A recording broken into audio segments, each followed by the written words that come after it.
Secretary will conduct her daily briefing on 2009 H1N1 virus. Dr. Kramer is here for any medical specific questions, and then she will take some questions.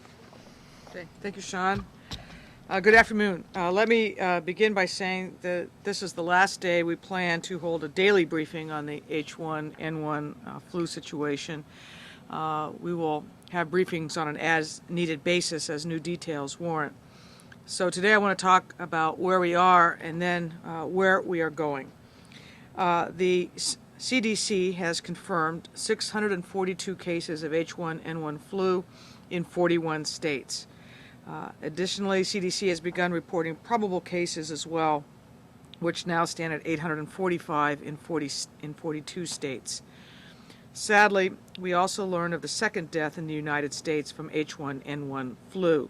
This death was reported in Texas. We are respecting the privacy of that individual and that individual's family, and our thoughts and our prayers are with them. Despite this loss, and despite the fact that others may still come, the science tells us that this is most likely a milder strain than we first feared. As such, yesterday the CDC revised their school closure guidance, and the doors to classrooms are and will be reopening across the country.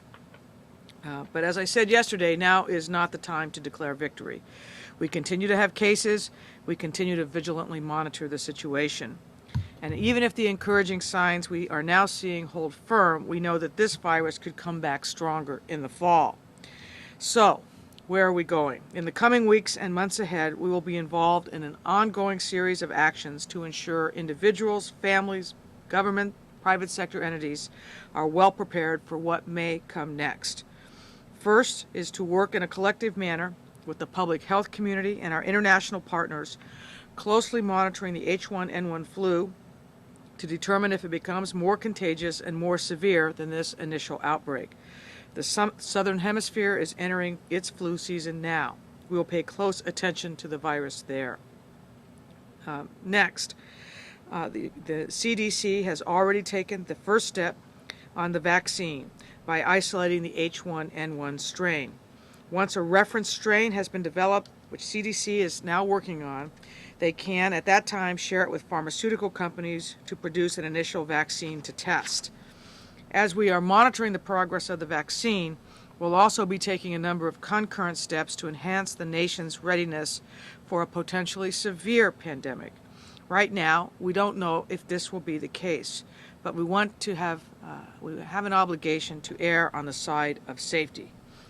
Thus, we are working across the federal government to ensure that plans for pandemic are revised in light of our experience these past 10 days, that we are as prepared and have thought through as many issues as possible should this virus represent itself in the fall. Next, we will continue working with state, local, tribal, and territorial health officials and emergency managers because they too have now seen after this round of outbreak what gaps they may have in their systems, and we want to work with them on that and what needs to be present. Next, we will continue to work with the private sector to make sure they have plans in place should a pandemic threaten their workforce. Again, over the past days, we've had unprecedented contacts with the private sector. Indeed, we've had conference calls with more than 1,000 participants. But I think what came out of those calls is that many in the private sector really have not through what they need to have in place to continue their business operations should they experience a high rate of absenteeism. So that work will continue as well. Next, we will continue to meet with President Obama, Homeland Security Advisor John Brennan, and other cabinet members to go over additional areas where the federal government's response can be even more robust than it was this past 10 days. Finally, again, this is an era where we want to lean forward. This is an area where we are not declaring victory. Cautious action might be a phrase we could use. But where we need to continue to lean forward, and individuals and families, in addition to businesses and governments and public health authorities, individuals and families have a shared responsibility here as well. The responsibility to Stay home from work. Keep your child home from school. If you are sick with the flu, to cover your mouth when you cough, but cover it with your sleeve, not with your hand. To take common sense steps to protect yourself and your family, including washing your hands regularly and thinking through what you would do in your family if, for example, in the fall, the schools need to close again for some period of time. We hope that is not the case. But again, part of being prepared for flu is thinking ahead of the flu and staying ahead of the flu, and that is what we intend to accomplish. So with that, where we are and what we intend to do over the next weeks and months, let me just close my comments and take questions if you have them. Yes. In terms of where the department is now, you were saying early on that we were sort of ahead of the designation from the World Health Organization of level 4, level 5, and so forth.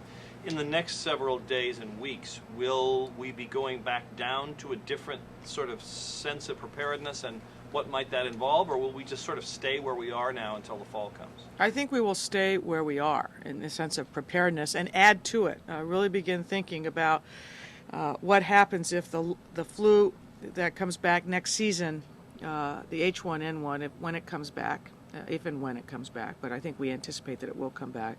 If it comes back in a more severe form, what steps can we be prepared to take, and who will have what responsibilities? So we are not standing down in any stretch. In terms of school closings, one of the points of school closings, of course, is to keep children more or less isolated so they don't catch it from each other. But we've seen in some of these examples that communities where they close schools, the children end up in the park playing baseball together, or they have, shared activities. What lessons can be learned from how that works in terms of individual parents and communities being ready to have the schools closed without the children recongregating somewhere else? You're exactly right. I think one lesson is we need to be even stronger in our message that when a school closes, it's for the children to remain at home and not to go and congregate somewhere else. The line I was using was, it's not for them to go to the mall, to the baseball game, to the dance, or whatever other activity is involved. We need to continue that messaging, and then families need to think about, if your school-age child is going to be home for a week or two, what are the arrangements to be made for that? And schools need to be thinking through how they make sure that students continue learning during that period. Secretary Duncan was here, I think it was last Friday, talking about teachers needing to have lesson plans ready to go home, thinking about how the learning process continues even during the course of a flu epidemic, just as we anticipate business operations need to continue. So that's the kind of work now that needs to be made stronger based on what we've learned so far. What should working parents do if both parents in the household work and their child's going to be home from school for 10 days, 2 weeks, who knows how long? What advice would you give to them? Again, it's got to vary parent by parent, household by household. It may be that they need to be thinking through right now and talking with their own employers about being able to do some of their own work at home while their children are at home, or being able to telecommute from home while their children are at home. That's the very kind of specific sort of thinking that we are now asking Americans to do. Let me ask you one other question. There's some indication that this particular form of the flu seems to especially affect younger people. The median age, I think the CDC says, is 15. Is that right? 13 to 15? 16, I thought, but yes, same. Yeah. What is that? Does that tell us anything? What conclusions do we draw from that? I'm going to let the doctor answer that one. Well, it's hard to come up with any definitive conclusions, and as we talked about the other day, I think that's one of the bits of information that the CDC will try and identify as it goes through its investigation of the outbreak that occurred both in the United States and elsewhere. There is a possibility that young children may have not been exposed to as many strains of influenza viruses, and if there's some cross-reactivity, some cross-immunity, that may contribute to older folks potentially being a little bit more protected, but that's very speculative at this point. Right. Just ask you another question, Madam Secretary. What is your overall assessment of how well not the government perhaps, but the public at large responded in this last week plus in terms of the flu? I think by and large the public responded very well. They acted responsibly. We saw some polling, I think it was from Harvard, that showed that they understood the need to keep children home or themselves home if they had the flu, the need to wash hands regularly, cover your mouth when you cough, the basic health messages we kept sending every day. And I think overall it was a I want to say healthy response. That's probably not the right word to use in this circumstance, but I think overall it was a very good response.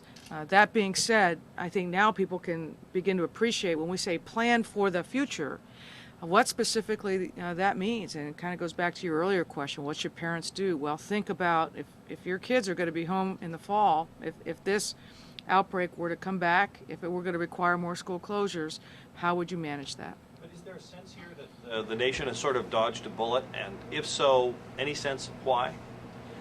No, there's a sense here that we had a new flu strain that came that was in the country, that it spread very rapidly, that it's now in 42 states, that at the outset we did not know the severity of the virus, that we relied on the CDC to give us guidance, and that was the right thing to do.